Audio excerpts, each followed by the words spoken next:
Hi everyone, welcome back to another episode of the Low Code Hour and the last one of the year. I'm excited to welcome back Kevin today. Hi Kevin. Hello. Hello. Thank you How for are having you? me again. Well, I thank you so am. much. There is a delay in our audio. I am doing well, but I will wait for your response. There definitely is one. So thank you so much for joining me again. We are going back to Airtable, which I'm super excited about. Every time you talk to me about it, I am really happy, and I can't wait to do more of that. No, And neither I can I. and yeah, there is a delay. I don't know why. It's gonna be entertaining. And funny because we were chatting not 10 minutes ago and it was fine. But now, of course, that we're live, it is not fine. And what do you have on? It's not just an avocado. I think these are called the hoodies because they're like fleece lined. But it's an avocado toast. Look, they're so happy. I know some people don't like avocados and they're entitled to their opinion, even though they are wrong. Yes. Definitely. I don't even know where mine is, but I have the same one. Ooh, and we have quite a lot of people around today. So, hi, Skywolf, Xe, Sudipto, Lorna. Amazing. So, actually, it's called a Udi. That would be to. That's right. It is the THE, the Oodie, OODIE.com or .co.uk, depending where you're at in the world. And yeah, they're really cozy. And I just thought, we're getting towards the end of the year. The days are getting shorter and colder. I don't think there's any time not to just be cozy. So yeah. And then under that, the obligatory Christmas jumper. So I slightly roasting, but very comfortable. Well, that does look nice and cozy. Also, I'm quite jealous. All the apartment is kind of freezing, except for this room where I usually stream. It's 1,000 degrees, as per usual. So I'm brightening up the day in other ways I can.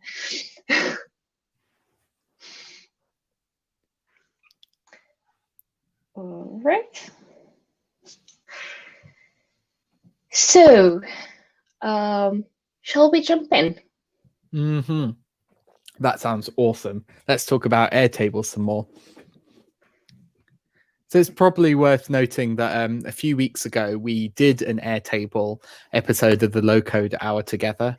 And we kind of covered Airtable as a platform for like hosting data sets and all the features that Airtable brings. And then we left a few things out, and we're going to get to those today. And that's a good call. We should actually link that one in here, which I'm going to get around to in a little bit, so that if someone missed that, then it's a good point watching it back, because that's where we cover most basic things in Airtable. And today we are going to build on that, and we're going to start with automations. And then Kevin is going to show me apps and scripting. So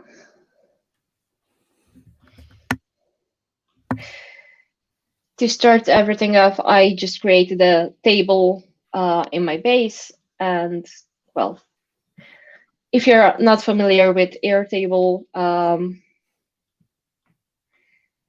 this is what you first see when you log in. And then here you have your workspace and the different bases. Am I right, Kevin? Yeah, no, you're acing it. Yep. All right.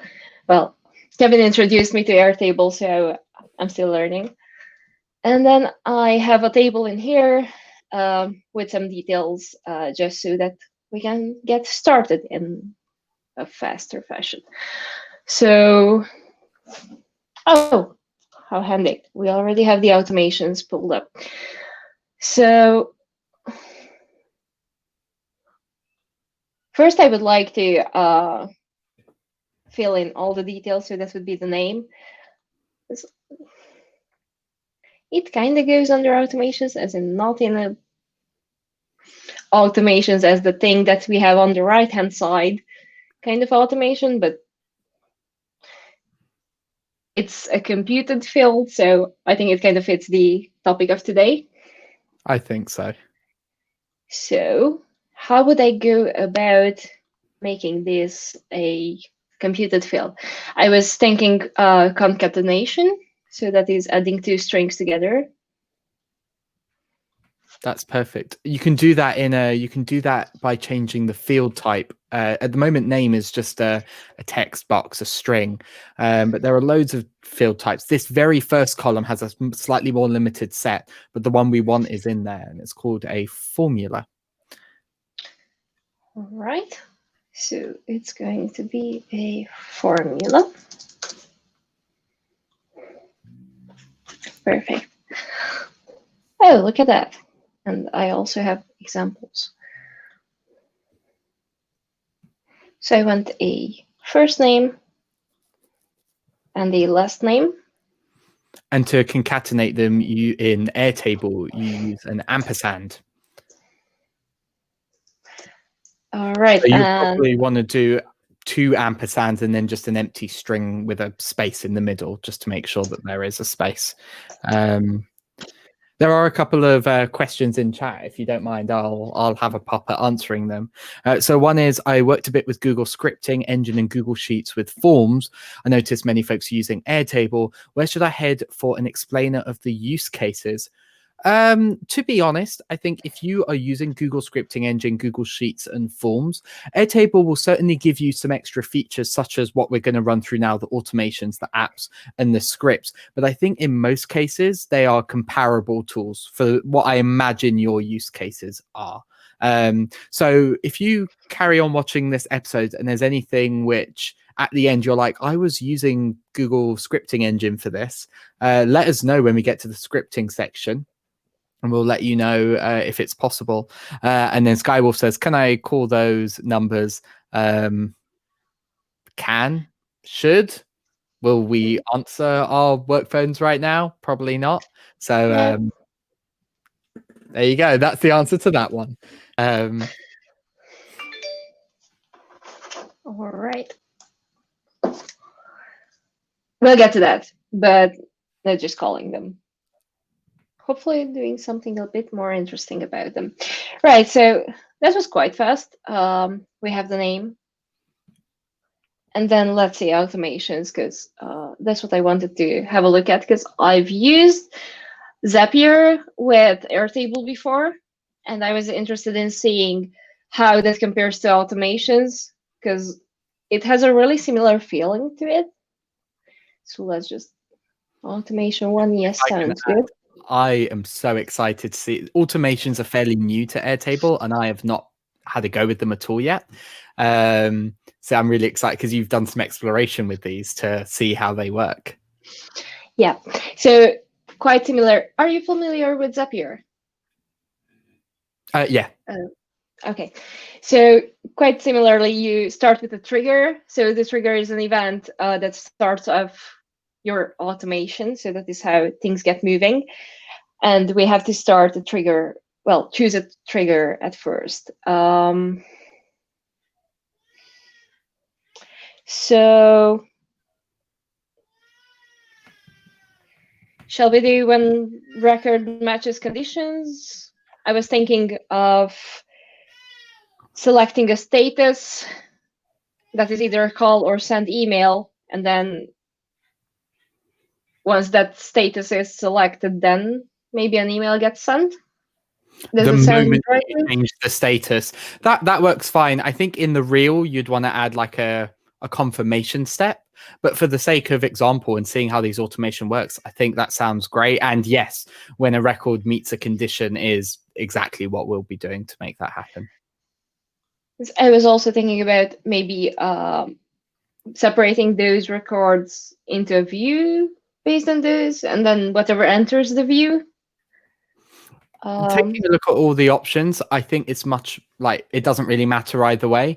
If you will later want to see a filtered view just of users who match the condition, then create a view and do it when it enters the view. But if all the view exists to do is to trigger this automation, then you can just go with when it matches the condition. And then we don't have to create a view that is otherwise useless, if that makes sense. So Yes. I think either one will work. Okay. Let's go with the first one, which was simpler. And I only have one table, so I'm selecting that one. Now, condition. So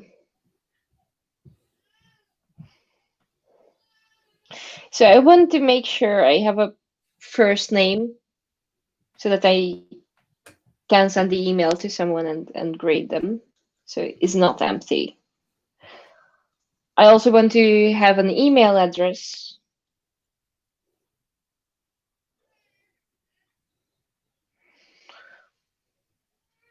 And I believe for the sake of sending the email, this is all I need. So I can run test. So that will currently send to everyone. If you only want to do it when the status is email, you'll want to add that as an additional condition, I think. So when status is email. Oh, yes. Oh.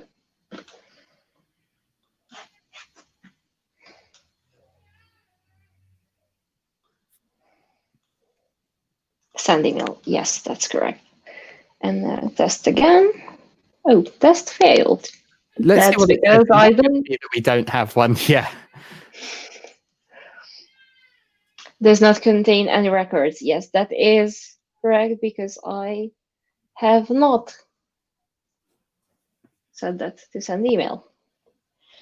So, oops. And now if we test again. Now that ran successfully. And I can click done, and we're done with the trigger. Now we're on to actions, just as in Zapier. I just noticed an interesting question in the chat. Null check, can we do validation for the email field though before we run that automation? I think in the current state of these automations, no, but you can check whether it exists. And then the fact this is an email field type, you see it has the little envelope next to the field name, means that it will, I think, validate the format of this string. Yeah. But maybe not. We'll find out now. Nope. I think if you get this data from an Airtable form, the form enforces data. Oh, I see. But I think if you just when it's in here, it's just a string. So that's what we would normally do anyways, right? Well, yeah. I wanted to skip that step of collecting the data via form, but we would have that in a form view and distribute that, and then that's how it would come in. Lorna, we actually both happen to own the same item. This is not some grand conspiracy to confuse you. We just both happen to own this same item. But where I'm at, it's not 1,000,000 degrees in this room, so I'm wearing it.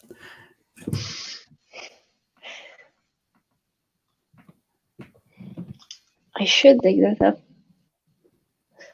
I did use my UDI quite a lot during these times when I was confined to my own home. Right, so actions. And this is the biggest difference I found. These are your options for an action.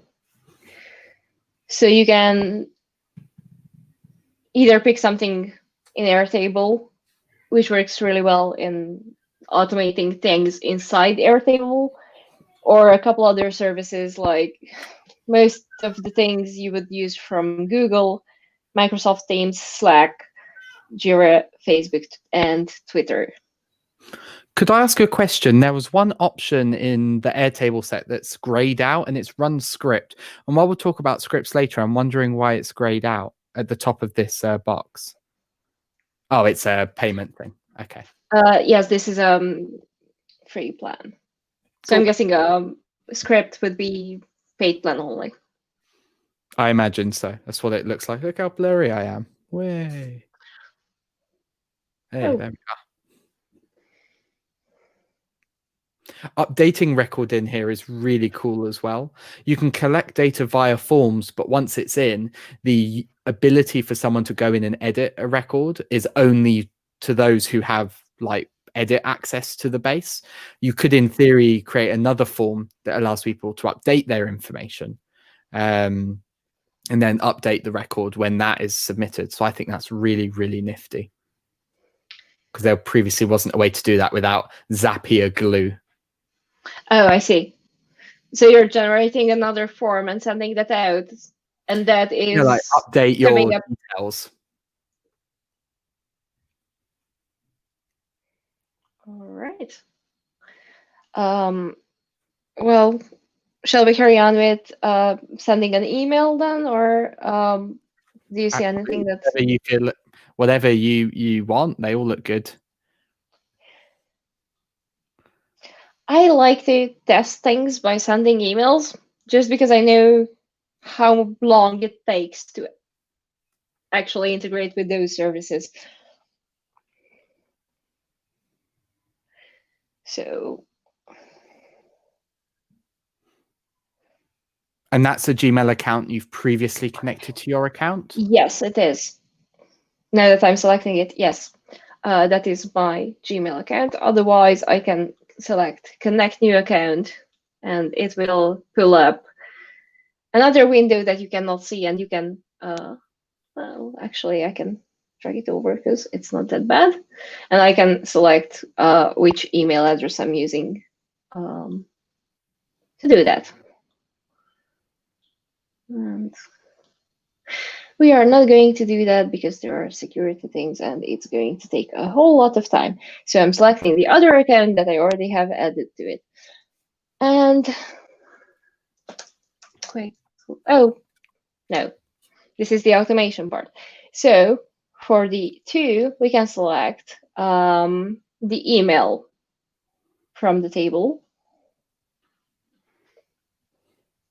This is very Zapier-like, isn't it? Yes. So you select first the step because you could have multiple actions one after the other. So in this case, I only had one step, which was the trigger. And then all the fields from the trigger appear. And I'm looking for the email address. And I'm clicking insert. And there we go. Subject.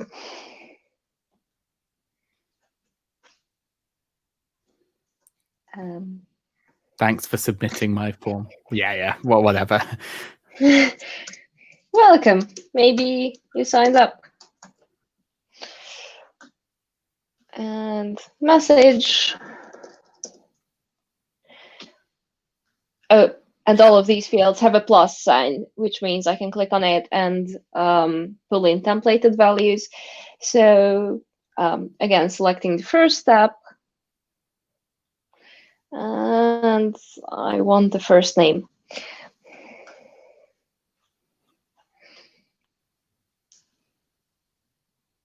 I did not mean to click on that, but it looks like it expands it. Okay.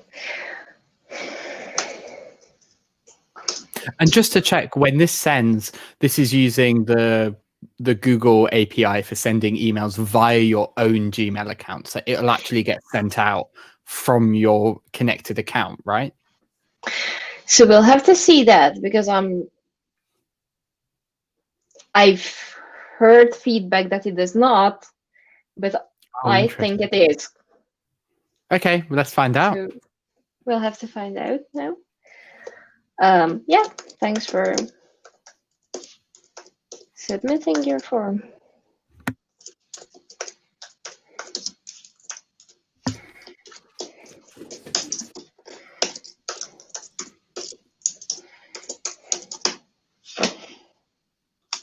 Too many answers. Oh, and I can add an attachment, which I do not have, but a nice thing in Airtable that sometimes you could have one of those in there as well. So it could be pulled in. Run test.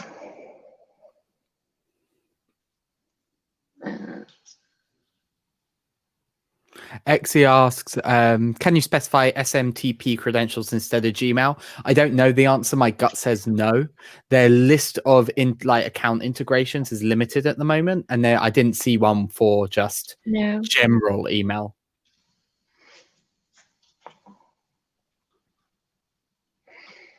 Okay, it's going to take a bit for me to pull this up.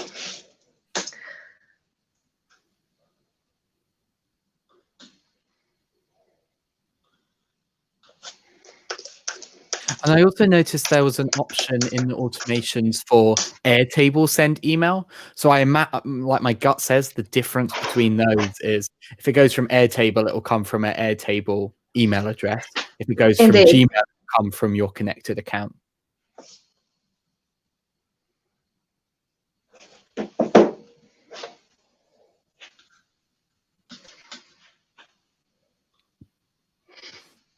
All right. So Dipto asks, so it's only at gmail.com or can you use G Suite account? I'm not 100%, but I think a Google account is what is required. I don't think it matters. Yes, it does ask for a Google account. Yeah, whether or not it's G Suite or just, generic Gmail accounts, I don't think it matters. Well, ours aren't generic. Oh, yeah. So yeah. That works. Okay. You said here for email, you've seen an option for. Oh no! Before selecting the Google Mail. Exactly. It was a different action type. It was inside of the Airtable section. See, it says send email, the top one. All right. Well, let's try this as well. If you don't care about the if you don't care about the email address that's sending these messages, you may well just want to use the baked-in one. Though there seems to be an indication here that it might not like this on a free plan, but we can always give it a pop.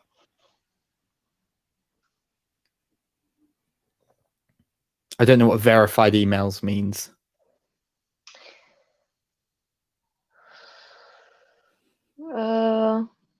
Should be fine, I think. We'll find out in 2 to 3 minutes time, I think. Possibly. So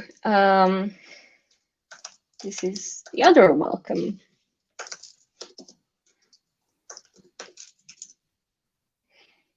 And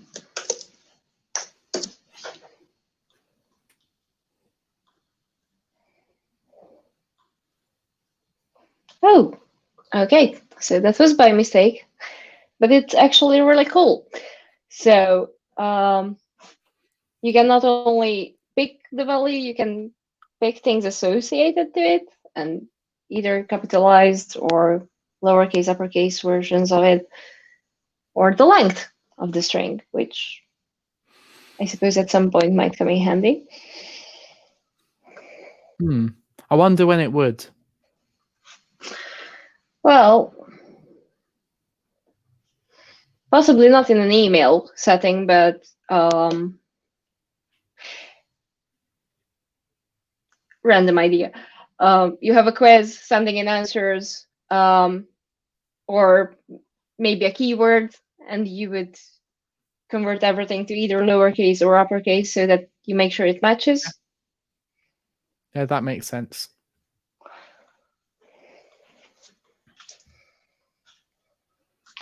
Right, we'll leave it at that. And run test. So that will both send an email via Airtable, maybe if it works on this billing plan, and it will send an email from Gmail. You probably wouldn't want to do both in the real, but I think that's what the automation will do, right? Right. So this is still the first one. So it came from the actual email associated with the account. And then, yes, the other one looks like that. Cool. So it comes from Airtable automations. That's a no reply. And it has a bit of Airtable branding in the email itself. Yes. So while I wouldn't mind this for internal things, and we could keep everything in Airtable and it's really fast and nicely integrated, maybe that's not something you want to send to a client. Yeah. That's really cool, though. I love that it's all in Airtable. I've previously used Zapier, as I described it, as glue, even within Airtable. I want things to happen in Airtable when a new record is created, and I had to go off to Zapier to do that. And now that seems to not be necessary anymore.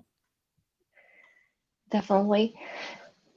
So let's see what happens if we do it for real. So that's done, and this is done. It does send 2 emails, but oh well. And we just turn it on. Have you seen that switch anywhere before? Oh, I've never seen anything that looks like this ever. This is completely revolutionary and brand new for the very first time I am seeing this. All right. So I already have it switched to send email. So I'm wondering if I switch it back and then send again, will that trigger again? By all means, send mine to send email as well. While I won't show it on stream, we can also see if that works. Yep, it works. Yeah, and it does for me as well, but only the one from your Gmail account for me. I did not receive the Airtable automations one, but then it indicated that may be the case. Yes. Oh, no, I got both. I got both. I was just an impatient person. Got both. Hi, Kevin. Cool.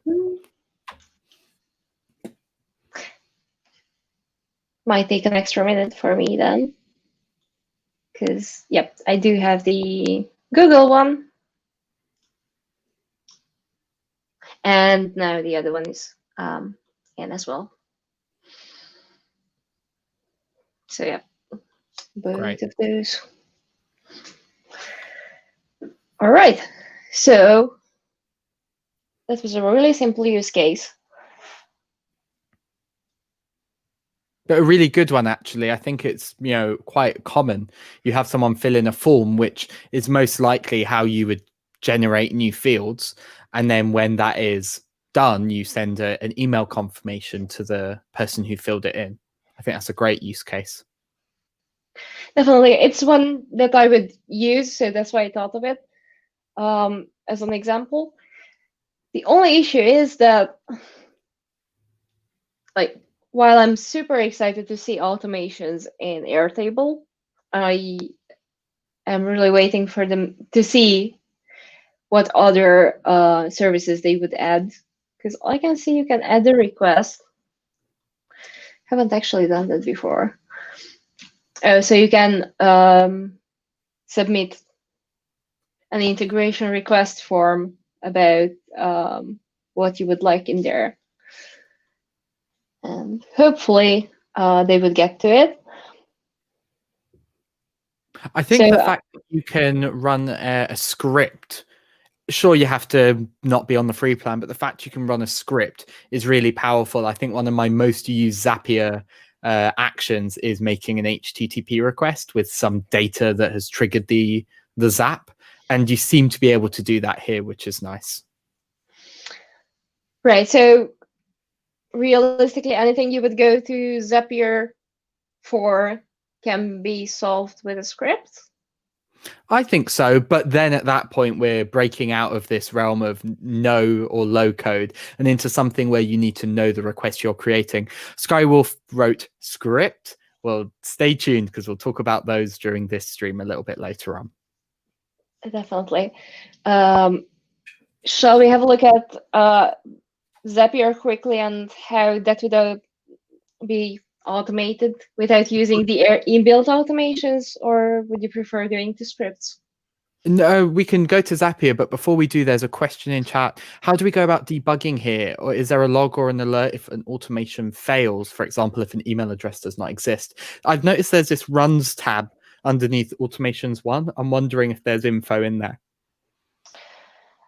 Feel free to pull that question up because I couldn't find it. It is 3 messages ago, but I do not have the pulling stuff into the stream permissions. I am merely a guest. Or 4 messages from the bottom. How do we go about debugging here? Yeah. All right. So that is a really good question. Honestly, I have not seen anything besides the testing bit. What's inside of runs? You see where it says steps right at the top of this box. What does runs do? Oh, it just, I wonder what happens if it fails.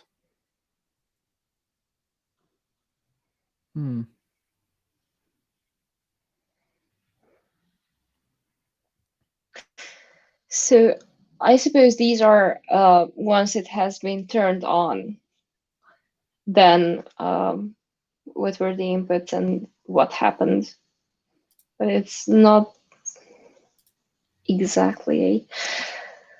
It seems poorly is the answer in terms of trying to find failure cases. Let's break it and see how that goes.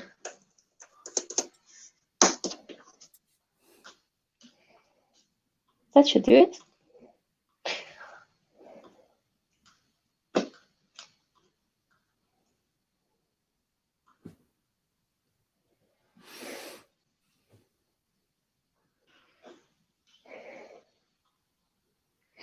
Right. So first step successful. And then I wonder if you could configure your Airtable account. We don't need to explore it now, but to send you an alert when it fails. But at least for the sake of debugging, this seems to be appropriate. So it's not exactly. Yeah.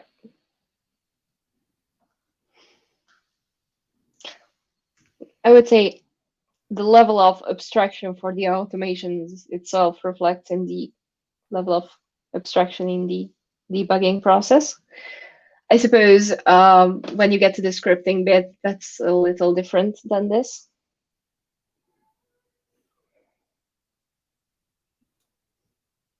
But that seems okay. So I suppose in answer to your question, is there an alert if an automation fails? No. Is there a log if it fails? Yes. And with the log, you can possibly fix common issues, but not until after they've occurred. Yes.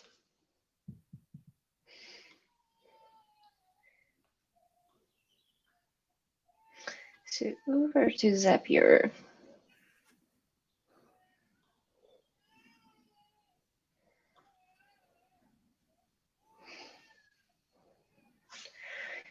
So if you're not familiar with Zapier, it's going to be a lot similar to what we've just done.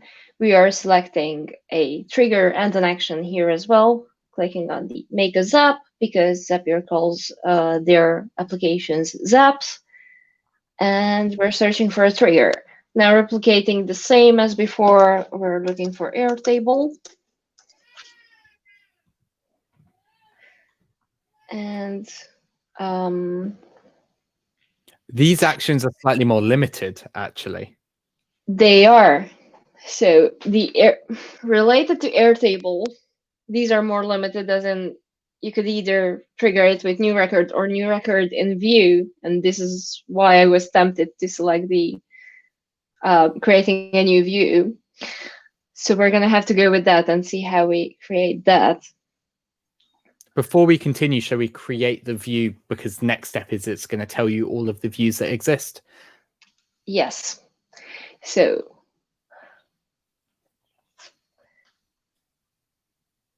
I may need a little bit of help for creating a view. That button and we create a new grid view. It's at the bottom of that little pullout. We can call this view anything we want. I would probably call it email. Doesn't really matter as long as we can tell what it means. And now in this view, we can apply filters. When something meets the filter, it'll automatically get added. And then that's how Zapier will access it. And that is the filter button right there. Yes. So if status is send email, excuse me. And in the real, would probably do the same cases you did in the automation. So check that name exists and check that email exists. But we don't necessarily need to do that right now. But it's your call if you want to. Right. So Dipto asks, is this comparable to a new sheet in a workbook or database? Actually, no. So Airtable has this notion of tables. They're the tabs at the top where it says table 1. That is comparable to a Google Sheet adding a new sheet to a document. Views are essentially, what did you call them last time? You called them like saved filters. Yes. You can also hide certain fields from showing, change the sorting options and the grouping options, and then store that. So they're basically just pre-made and saved filters, groupings, and sortings, and which fields are shown. So they're not quite comparable. What you're describing as a new sheet would be a new table. Views seem to be an Airtable concept that I don't see in many of the kind of counterpart tools. But it's definitely a good one. It's a bit harder to understand coming from sheets. So yeah, that's definitely a great question. I struggled with the concept at first. If you're interested in learning more about Airtable as an overall platform, because obviously today is kind of a part 2, so to speak, there is our stream from, I think, the beginning or mid last month. Or maybe it was earlier than that. Maybe it was October. In any case, that's where we actually cover Airtable from zero. So if you're interested, I'd encourage you to take a little look over that episode as well. Yes, found it. It was a very fun stream. I enjoyed it a lot. So that's the link if anyone wants to watch it. Lorna's also saying Airtable is really cool. Have you used the API much? Me using the Airtable API? Absolutely. I build a lot of projects with the Airtable API. One of the lovely things about it is, and for those of you who just want a bit of a primer, the API allows you with code to interact with Airtable bases. Basically anything you can do in the UI, you can do using code. So you can actually use it as a full-on database, storing, manipulating, deleting data out of the data, from Airtable. And the nice thing is it works in conjunction with the UI. So what the UI gives you is basically an admin interface to interrogate that data for free. And then you can also interact with it via the API. We use this at Vonage for quite a few projects and several of those using the API. Big fan. What's your favorite use case for that? So there's a couple of things I really like. Firstly, it's just, use case. So my first one isn't quite use case. It's just really easy to set up a data store. You can do it visually, and then you can, I just like the fact it gives you the admin interface for free. One thing I do like about the API from a use case standpoint is one thing that is always kind of awkward is uploading media files and then serving those back up from a database. Airtable has a field type called attachment. And if you ingest data via a form, or in fact via the API, it seems to be a bit easier. And then it generates a direct URL for it. And then you can serve those files directly from that URL. So we use it for a few of our projects at Vonage. So the file storage element is quite nice. Also the computed fields, which are created for you. And we've just done concatenation, but we did things like I just ran a 6-part internal like coding course. And so I have all these data points of who has seen each session. And I created a bunch of computed fields, things like have seen at least one, saw at least the average, saw all 6, and so on. And it was, and it was really nifty. As new data comes in, those fields automatically were created and updated. So it doesn't store a blob for attachments, but object storage exactly, which I just found a little easier to get started with. And it's also quite nice for, because of the UI around updating files. We use this for, we have an internal program called, or not an internal program, we have a program called Voyagers, where we have members of the community come and get early access to our things we're working on, and they get sessions and such. And when we run a session, we also record it and we make it available for them in a library. The library is completely powered off of Airtable. So once the recording file is created, someone in my team who isn't a developer can go and really easily create a new library. And as a developer, I didn't need to build any interface for that. And then all I do with the API is read from that Airtable and display data on a page. So really, you can use a combination of the forms to ingest data, the UI in this view, this kind of grid to add data, or you can do it via the API. And I love that flexibility, because for different projects, doing things with Airtable's own UI or doing it with your own UI via the API, different levels of that are appropriate. So yeah, I spoke a lot about that. Have you done any integration with serverless functions? Yes, actually. I'm a very big fan of serverless, and I am enjoying using Netlify functions. For the projects that I just listed, no, we haven't had need to use serverless functions. Airtable Scripts, which we'll talk about in a little bit, let you basically run client-side JS. And for a lot of just basic API calls, you can do those directly with the URL from there. But yeah, I've basically written a set of CRUD serverless functions, or a function that will do different things depending on the HTTP method used, and then manipulate an Airtable. Yeah.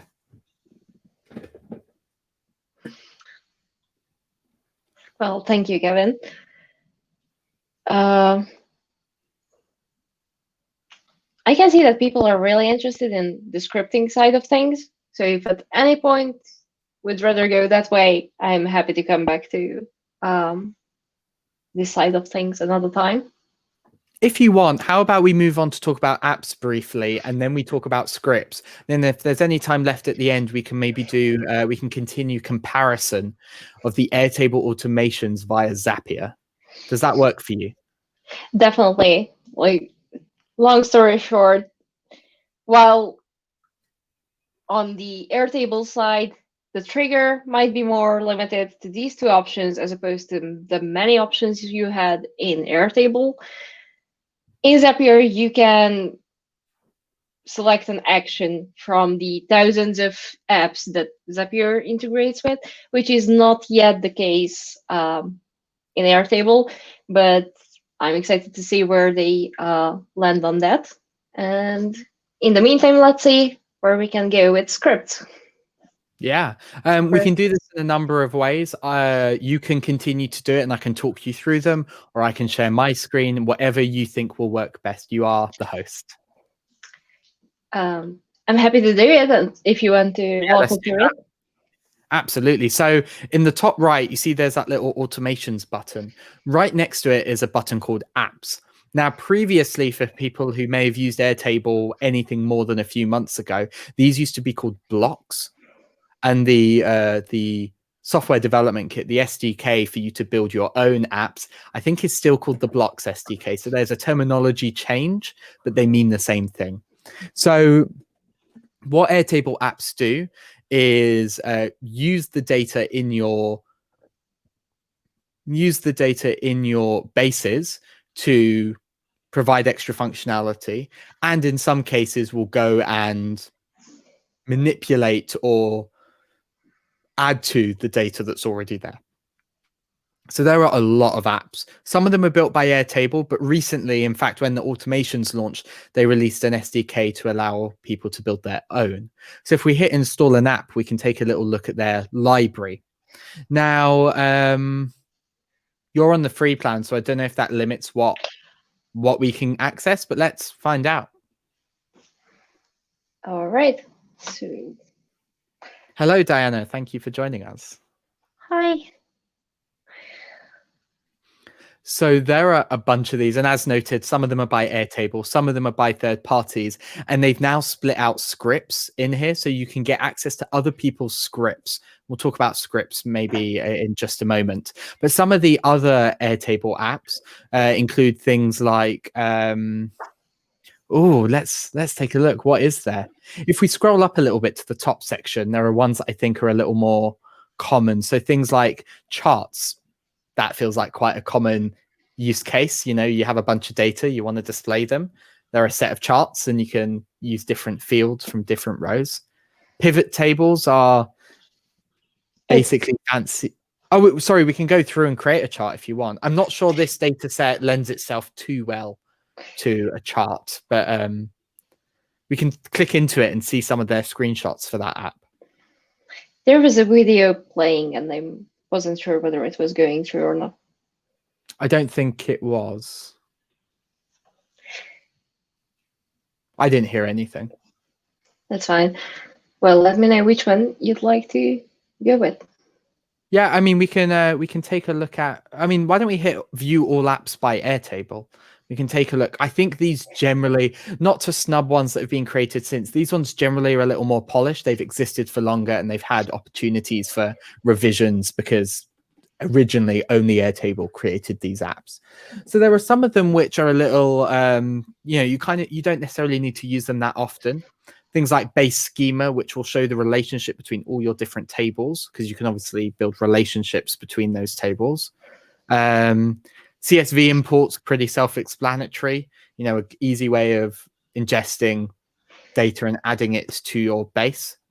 Page Designer is actually really nifty. If we take a look at Page Designer, I really like this one. Oh, look, apps are available on the Pro plan. We might be nearing the point where I might need to screen share shortly. But what Page Designer lets you do is create PDFs or PNGs or like these visual documents as shown here in the still from the video, and you can add fields from the record and add them straight in to the page. So in doing this, if you had 100 records, you now have 100 different pages. Really, really cool. That's really amazing. Yeah.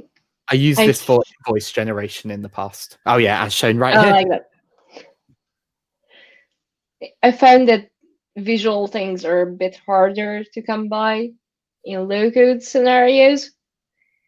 Not that I haven't seen any, but it's usually way harder to figure out than anything else. I like it. There are some elements which are static and they'll be the same on every document, and then others that you can just drop in. So really, really nifty. I like Page Designer. You can even use this for things like social media tiles. You know, if you have a record for every blog post or every talk at a conference, and you can use the Page Designer to create those little social tiles. It's not hugely advanced, but you could pre-prepare some assets maybe ahead of time before you know what your speaker lineup is. And then the moment you know, boom, you have all 20, 50 tiles all made for you. That sounds really great. Yeah, really cool. I'm kind of tempted to play with it, but I might have to leave that one to you. As in, do you want me to show Page Designer or? I feel like we will. If you give me just a moment, I can prep a little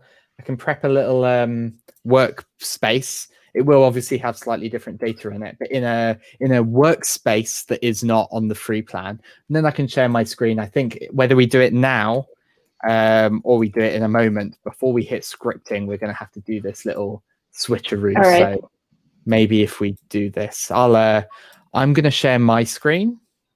We'll see how this works. Going to need to bump everything up. We can give this a go. All right.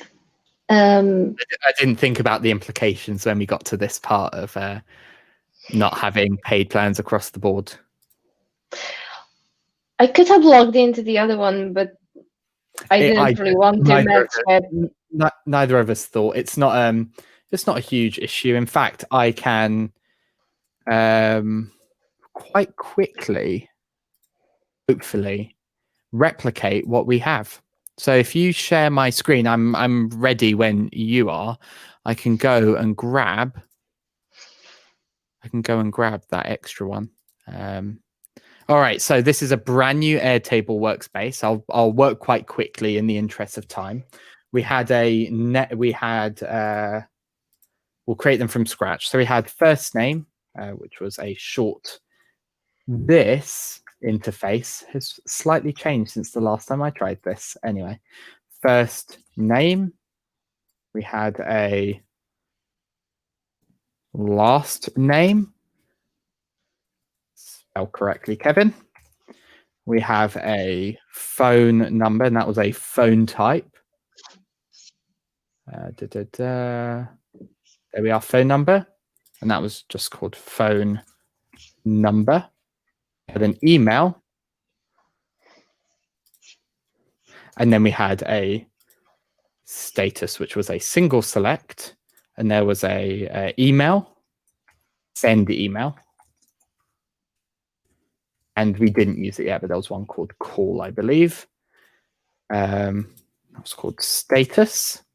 And then this first one was a formula, which took the first name, concatenated it to a space, and then concatenated that to last name. And then, as I have the other one open in another window, I'm just going to go ahead and copy and paste those. Great. And now we are in the same space. And because we're on a Vonage stream, there we are. Perfect. Spot on. Absolutely. Let me just resize my window slightly so it all looks nice in the there we are. All righty. All right, let's hit install an app. So yeah, maybe we could take a look at Page Designer. So the way apps work, in fact, exactly the same as automations, but we didn't explore it much, is you can create multiple dashboards, and each dashboard can have a number of apps on it.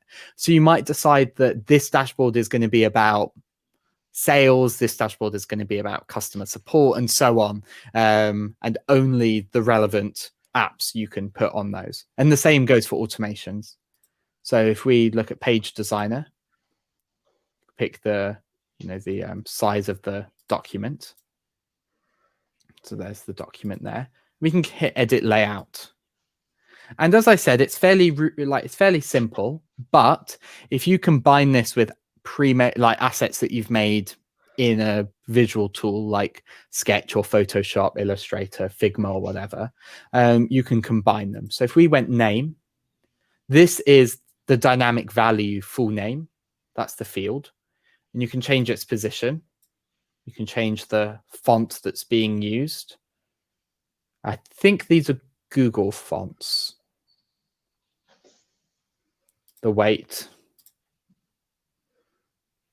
the colors, the alignment, background, borders, and so on. So we may choose to do something else. So, we could put in just some fixed text here. The content of this could be, email. And then by using this squiggly bracket syntax, the same one that we used inside of formulas, we can add these dynamic values. There are some other options as well. If we pulled in the status, I don't think this one had a status. Let's change that. Yeah. Oh no, my one did. So we can, what are we looking for? Edit layout. So we can go to the next one here. We can see that there are these little tags is how they're treated. Maybe we put that over on the right. So yeah, Page Designer, as you see, quite basic, but allows you to do things. If you have images as well, you can go and add an image. So you might choose in the context of an invoice that your logo, is always fixed. The general layout is fixed, and then you can go and add these dynamic elements. And then you can go and print these, which is nice. And it can go and create PDFs. I definitely have to give that one a try. Really nifty. Really, really nifty. Let's see what other apps there are. And we'll talk about the scripting one in just a moment, because we've had a few questions about those. URL preview. Dedupe is quite useful. There are settings you can choose whether or not it's like fuzzy matching, but it will suggest items which it thinks are the same. And you can choose not only to just delete one, but pick which fields from which of the versions you want to keep. And then it will create a merged record and delete the extra ones. Really useful. Yeah, deduping data sets. Yeah, deduping data sets manually sucks. Hi, Greg. Hello, Greg. Lovely to see you. Flashcards, so you can create like study cards in your fields, and then it can generate a set of flashcards for you, which I think is kind of cute. Vision's kind of cool. You put your Google Cloud Vision API credentials in it, and then what it will do, in fact, if we click into it, so you go and grab your API details. Oh my lord, that started playing in my eardrums, and I was not ready for that. Oh, that gave me a huge fright. I wasn't ready for that. So you grab your Google Cloud Vision API key, pick which features you want to extract, and which of your Airtable fields you want it to add the tags to, and then it can pop it in a brand new field, which is really cool. Oh, my heart's proper going after that. I was not ready for how loud that was. Right, so all of these are published by Airtable. Do they have community apps as well? Yes, they do. Apps by Airtable and all apps. So recently they released the Blocks SDK. Build a custom app. Here's the button. So simple chart. Then what app name? Test. We can create app. Oh, this is new. This wasn't how it worked before. Oh no! This is how it works. So they have a CLI. You run this locally, and then you can build your block locally, and it will show it right here in the Airtable interface. So you can kind of link the two. I have not used this yet, and just as a reminder, Blocks is now called Apps, but the developer side of it is still called Blocks. Yeah, really cool. Really cool. So anyone could create their own and publish it, and anyone could access that afterwards. Exactly. I think the limitations, if I'm not mistaken, please don't quote me on this. I think they're React.js based. And I think that they basically can only be front end. So if you want a server-side component, that needs to live elsewhere, such as in a serverless function, as mentioned earlier. And you'd need to call off to that. So they can only be front end. And there is no way of hiding like environment variables. They are in this app, and anyone with access to this base will be able to see all the code you've written. So there is no way of like segmenting part of it out. In some use cases, that might be a problem. In others, not so much, but just be aware of that. I think I've just about recovered from that full volume video. I couldn't exactly articulate the feeling before, but that's what happened. It was full volume, and and then you can view all of the open source apps on GitHub that other people have built. Pre-fill forms with field values, that's kind of useful. Loom, preview Loom video recordings from a URL that you provide. Generate Gantt charts, though that one is an official one. I suppose with the time we have, we should probably talk about scripting, which is a block. So I'm going to I'll create a new dashboard for this. So the other ones are out of the way. I love Airtable Scripts. Okay. So we'll go and install it. Actually, before we do, let's just take a little look here. So with the scripting block, you can create automations that run when you hit a run button. They're not automations then, are they? You can build code that will run when you click a button. And you can also output UI elements. For example, here, when you hit run, it tells you when each step has been completed.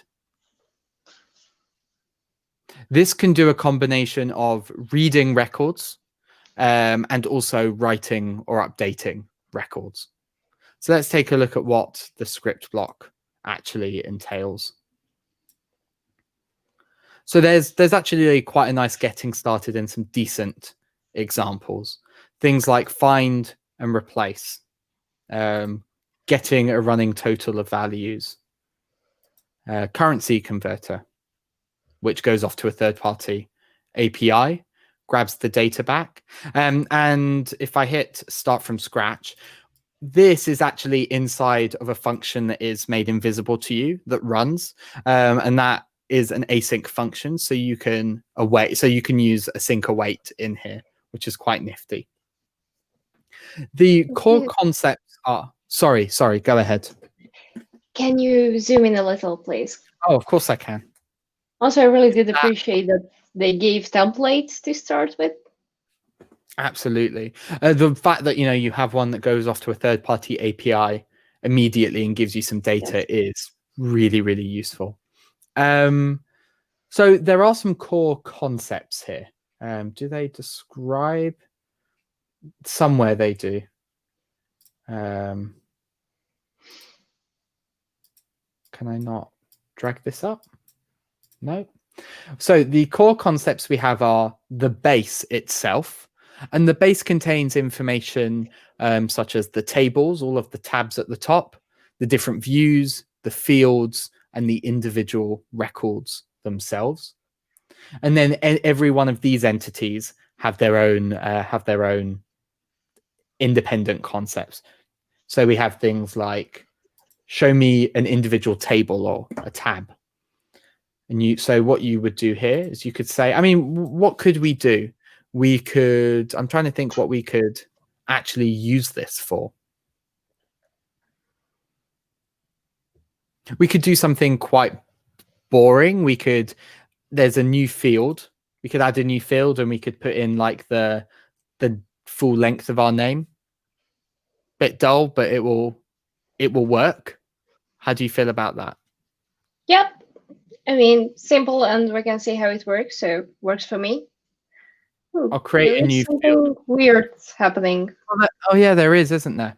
Right. What's the guessing? This is a Safari thing. What if I slightly refresh my browser? Look, it's gone away. Yeah. So I'll create a new field, and we'll just we'll make this a number, an integer. It's fine, a whole number. We can just call this name length. Very boring again, but it will do the trick. So what we'll do is we'll grab the length of name, which we can do with JavaScript, and we'll update this value. And we'll do that whenever we run the base, whenever we run the script even. So the first thing we'll do is we'll grab every record that is inside of table 1. So we already have the base. Let's I'll comment these out to begin with. And we'll grab an individual table. And look, they give you really nice contextual examples that even pre-fill some of the information from your specific table. It's really, really nice. So we'll grab the table 1. Then we're going to go and grab every record. And I think we do that with a record. Here we are. table.select records async. That's the next. Can I? Oh, I can't resize any of the UI. Give us a bit more breathing room. It's okay though. So if we go, this one here, table.select records async. Let's look at their examples here. This is the core. This is the core line here. Here we will grab every single record, but we could, using the same syntax as the Airtable API, filter the results. So we could say, or sort them. You know, we sort by field name, by first name, then by last name. Or we could go ahead and only return items that match a certain criteria. But we'll grab everything. But we would do that in, if we did want to do that, we'd do that in a option here. So then we get all of our records. Sorry? I was surprised by the fact that it highlighted the methods. Yes. Oh, yeah, it's really nice. Honestly, I think they've done a stand-up job of stuff like this. But then Airtable as a whole seems really user-friendly, but even the coding bits are kind of like a puzzle, putting it together. As in, that's my first impression. Yeah, that's exactly how I feel about it. With all of their examples, they do give you all the little building blocks. You just need to be a bit persistent in how you put those building blocks together. So here we grab all of the items in a table. Just so you know, we could also filter these based on view. So we could get all of the records in a specific view, and you could do the filtering in the UI then rather than here. So that once we've got all of these items, the value that comes back in query.records is an array. So if we use their exact example here, actually, and just run this, for every record, we will show in the UI over here on the right-hand side when we run it, the record ID and the first name. If I hit run, there we are. First name and the ID, and that ID is maintained by Airtable. You actually don't see it anywhere in the UI. I was going to ask that because I never seen that before, and I wasn't exactly sure how to pull that up. As a side note, if I create just a quick extra field and I make it a formula type, you can get access to the record ID here.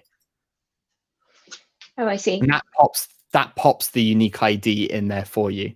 Quite often, I will make this leftmost column this value, so at least it is absolutely unique. So if we keep going here, this is how we get all of the records. Now we actually want to do a little bit of work. So I'll comment this out, but we know that all of the items we want are inside of record. So let's see how we update a field. Record, I think. Get cell value. Get cell value as string, which forces it into a string. Cell values and field operations. We'll get there. We'll find it. Oh, they have a little search here, don't they? Update. There we are. Table.update records async. So you provide the record ID, which we have. We know it's at record.id. And then you update just the strings. It's just the ones that are updated. So let's go and update that. Let's go and grab, let's see their little example here. Await table.update records, record, we can do singular, async, record.id. And the value we're going to update will be, wow, there's a lot of items in this little pop-up, but it will be here. And what we want is name length, and it's a number. So we want to update name length, and the value of that will be equal to record.getCellValue name dot length, and dot length is a JavaScript thing. And that is it. Once we're done with this, maybe we just show the user something in the UI so they know that it's been done. So output dot text just updated query dot records dot length records. Does that make sense? There's a lot commented out. I might get rid of the bits that are commented just so it's a bit more succinct. We grab the table, we grab every item in that table. Then for each record, we will go and update the value of name length to whatever the value of name is, dot length, which is a JavaScript value that will return a number for how long the phrase is, how long the string is. And then once all of those are done, we'll just show to the user how many are updated. Let's hit run. And in fact, if we close this, we can just hit run here and we can see what happens. There we are. Don't know why this one's 1. Maybe there's a space. Maybe there is a space. Oh, there's a space because this value is first name, and then a space, and then last name. Oh, so yes. The fact that first name and last name do not exist, there is still a space in there. There is lots more you can do with these. I know this might feel like, wow, we just added a number. You know, it might not feel like a lot, but maybe it's worth running you through some of the things you can do with this. You can call off to a third-party API, add data into each row. For example, the example given, the example script, go off, grab the value of this currency field, take it off to a third-party API, go grab the conversion value and pop it in this field. We use it for voyagers for our program. As people are applying, there's a few steps to the application, and in a couple of those, they receive emails. So we use an email API. Now we could use automations, but they didn't exist when this was put together. And it sends them an email, and it updates a couple of fields just so we know that that email went out and when it went out and so on. So that's a really good use case for it. So you mentioned that with scripting, it might be an issue that if it's a backend server-side kind of thing, then you wouldn't necessarily do that. Was there anything that you would have liked to automate this way and you couldn't? Well, there is using our own APIs. So, you know, most of our all of our APIs require a server-side component. Or most of our APIs require a server-side component. You still need to have some server-side component running if you are to use them. If you wanted to send, if you wanted to create a voice call, or you wanted to send an SMS using the Vonage SMS or Messages API, you still need something running that will actually do that work, authenticate you, and send them. You could trigger it via Airtable though, which I think is quite nifty. There is one other thing I wanted to show you. One of the other options inside of scripts, and in fact, I think I can duplicate this. Yes, duplicate app, so I can not get rid of what we've just done. So there is another really cool thing here. In examples, you can grab an individual record. And the first step is that it will go and grab a field. So if we start this by, if we take a look, where is it? I'm just trying to think. Loading records. No, it's a record picker. It's called record picker. It's right here. So we will set up the table, and then we'll let the user pick a record. Then if the record exists, we'll do something. And in fact, I'm going to just copy and paste their complete example here. Remove this. Hit run now. Hang on, there was a, oh, there we are. If we hit run now, the first step is to pick a record. So you pick a record, and then it will go and operate only on that individual record that you've picked. That's cool. You know, there's an initial step, So it doesn't have to run on everything. It can run on just a single record. But you can combine that with a feature called a button. This is new as well. I really like it. So button, open URL, maybe we say send email. We give it a style. Pick this one. And what we can do here is run a script. Pick the dashboard it's on, pick the app, hit create field. And now that first step is done for us. Like so. So now by clicking the button, you are selecting the record. Exactly. And then running the script. This is really, like, I think a really lovely piece of UI. This is exactly how we do the Voyagers emails. There's a few buttons, you know, one for each step of the process. There's a little exercise, send exercise, or, you know, accept or, you know, reject if they're not right for the program, or, you know, they express that they want something that we can't provide. For example, there are buttons for all of those. And so we click it, and there's a verification step. So you can do like, are you sure? That is definitely a useful step to have. Oh yeah, for 100%. So if record, we can then check, you know, you selected this record. Are you, you selected this record. Sure you want to send it? Sounds like a threat, but we could use confirmation steps. I think they're called confirm. Oh no, I remember, it's a button. So we provide a couple of buttons. Here we are, input.buttons async.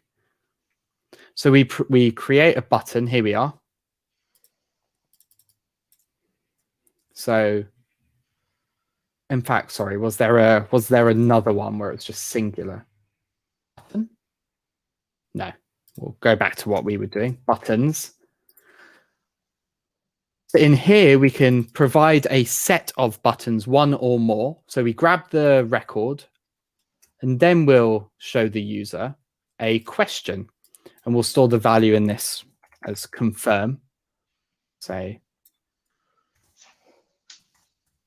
sure you want to send an email, or send, we'll say send. Yes. And no. And there are more options you can provide. I think you can do stuff like add a different color to each button and so on. But we don't need to bother with that now. And then we can say if confirm equals yes, then we'll send output.text send. And obviously you do the work before then. So if we think this will work, if we click this, there you go. You selected this record. Sure, you want to send it yes or no. If we hit no, that's it. We hit the end. Nothing happens. If we do that again and hit yes, then we go ahead and do it. And you don't have to provide more than one button. You can just provide one. Just giving you a chance to catch, oh, I didn't mean to click that button, and so on. So yeah, you can build these little UIs. You can also pop tables in here as well, and output markdown, which is quite useful in some cases. So you can be quite descriptive with this UI. Yeah, so that is Airtable Scripts in a nutshell. We use them in several places, but Voyagers, I think, is the most interesting use of these pieces of functionality. Definitely. Thank you so much. I was so happy to get to the scripting part, because for me, that was the, let's call it, selling point of Airtable. That's why I always wanted to find out more about it, because when you showed me around your Voyagers setup, I found that really interesting that, well, coming from a Google Sheets background, you had buttons in there and automations and everything, and it just looked really exciting, and at the same time really neat and organized. Thank you. They're using views along with various buttons is great. If you created a button called, send exercise, send interview request. We don't have a button for that. That's a very much a manual step where we introduce ourselves, confirm, reject, for example. And not all of them are applicable at all points in the process, but there's some indication, for example, a status of which point they're in. You could set up various views, and then based on the view, you filter the views based on the status, and then in those individual views, you hide all the buttons that are no longer applicable. Oh, we don't want to send email on this one? Great, let's not accidentally leave the button there. So we have a set of views for the entire process, quite a few of them. And then only the buttons that are applicable at that given point are shown. That is definitely a good idea. I've also seen that you can lock certain views. So would that be a case where you lock a view so that you don't accidentally change these values? I don't know that you can do that. They have a few things. So they have like who can create and delete, but then in basically every Airtable I have access to, I have the uppermost permission. So none of these would stop me accidentally doing them. They do have this thing called a shared view. So let's say, for example, that we don't want to share a phone number, status, or send email. We just want to share maybe to a colleague people's names and their email addresses. We don't care about their name length, first or last name. We can, hide field. There we are. We just want to show maybe their name and their email. So we can filter all of these down in a view, and then we can share that view with a link. This view, and there's some options for access control, adding a password, making sure they're logged in with an email domain. But at its most basic, you can grab that URL now, give it to a colleague, and they only get a read-only view. They can't edit this information. They can't add the extra fields back because we've not given them access to it. So it limits their ability to see this data. This is really helpful. So they will still be able to take advantage of a couple of Airtable features in this view? Yeah, so they can hide fields out of the ones given to them. They can add filters, groupings, sorts, or they can download it as a CSV to take it into another tool. And between those, I think that gives people mostly what they need. And then if you want them to have more fields, now if I went and added back a field, let's say we add back the status because we want to share the status. If we refresh this URL now, there's also a status. Or you can create a set of views for different people or different teams, depending on what they should have access to. Yeah, and then you share different links. Oh, that's quite nice. Like the URL persists even if you add or remove values from it.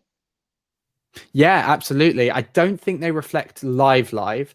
I mean, we can test this. No, it is only on initial load, but as soon as you refresh, it's kept up to date. So this allows us to have one data set that is kept true. We can do add whatever formulas, buttons, additional fields that we want internally at the uppermost level where everyone can see it. And then we can alter what other people can see when we share views with them, because maybe some of this data isn't applicable or they shouldn't be able to see it, or so on. So, but you still are working from one data set as opposed to creating versions and versions and versions of spreadsheets for different individuals that all look slightly different. And then the data falls out of sync because that one didn't export that version and so on. One data set, multiple views, multiple share links. And if someone sees this, gets access to this link and they shouldn't, you can go and just regenerate it. And now the old one stops working. Oh, that's really handy. Handy, also slightly annoying if you accidentally do it, but because then your link stops working. But fine, yes, it is useful. Yeah, I think that's Airtable. Well, thank you for coming back and showing me more of Airtable. And I'm pretty sure there's still a lot of out there for me to look at. as you could see. But thank you for coming back multiple times and helping me along the way. No, thank you for having me. It's been really fun. Love talking about this tool. Well, you're certainly always welcome to come back third time or any more times. Yeah, so if you are happy with it, I think that is going to be a wrap. I think so. For today and for the year. So thank you everyone for joining in. Thanks, Kevin, for joining as well. And I'll see every one of you next year. Take care and happy holidays. Have a good rest of the year. Bye. Bye.